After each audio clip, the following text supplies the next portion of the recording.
مالا مام جلال چی لبغدای یان جیل هرێما کوردستانê bûye cihê xirvekirina tevaya layînên siyasî yên Iraqê û Kurdistanê. Ava û li ser demê heval Mam Celal xwedê ji razî bût û heta îro li ser demê Serok Bavel Talebanî her kêşekî yan biryareke çarenivîs dihêne dan û nehête çareserkirin. Êkser tevaya layînên siyasî berêxwe didine mala Mam Celal ji ber ku bidîtnewan take cihê ji bo çareserkirina her arîşekê û bûye cihê baweriya tevaya layînên siyasî yên Iraqê û Kurdistanê.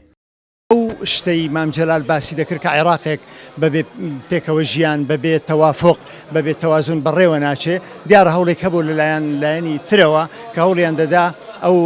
پێکەوە ژیانە نەمێنێ ئەو تەوافقە نەمێنێ بۆی حکومڕانی عێراق لەسەر بڕوات بەڵام هەڤاڵ بابێل و لەگەڵ برادرانی لە بەغدا توانین ئەو مەترسیە لەسەر کوردستان لەسەر عێراق بڕەوێنەوە دیار هەڤاڵ بابێت توانی بە حەقیقەت لەسەر ئەو ڕێبازە بەردەوام بێ ئەوەی مام جەلال کوردوێتی دەستخۆشی لێ دەکەین دەستی خۆش بێت و هیوادارین لەسەر هەمان ڕێباز بەردەوام بێت لەسەر هەمان بچوون بەردەوام بێت. چاودێرên siyasî jî wisa behsa pêgeh û hêza mala Mam Celal û êketî dikin li Iraqê Kurdistanê û dibêjin bi êketî niştîmanî Kurdistan û Serok Bavel Talebanî hêj biryarek nahête dan. دوای ئەو کێشە و ململانەی کە دروست بوو و دوای ئەو هەموو دوای هەڵبژاردننی دەهیدا کۆمەڵێک کێشە سەری هەڵدا لەلایەنە سیاسیەکان بەڵام خۆشبەختانە دەوری یەکەتی نیشتیمانی کوردستان و دەوری سەرۆک باڤێل تاڵەبانی دەوریی زۆر ئیجابی و زۆر دڵخۆشکەر و زۆر وڵات پارێزیانە گێڕا و توانی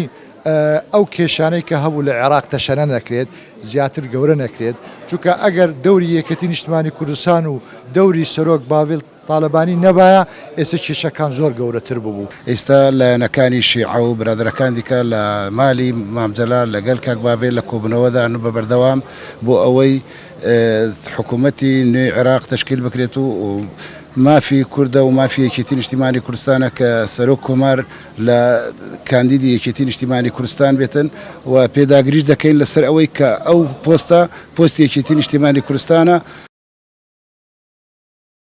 دروستبوونا هەر ئاریشەکە سیاسی چی عێراقê û yan jî li herêma Kurdistanê û negeştina rêka çareseriyekê ji bo wê arîşê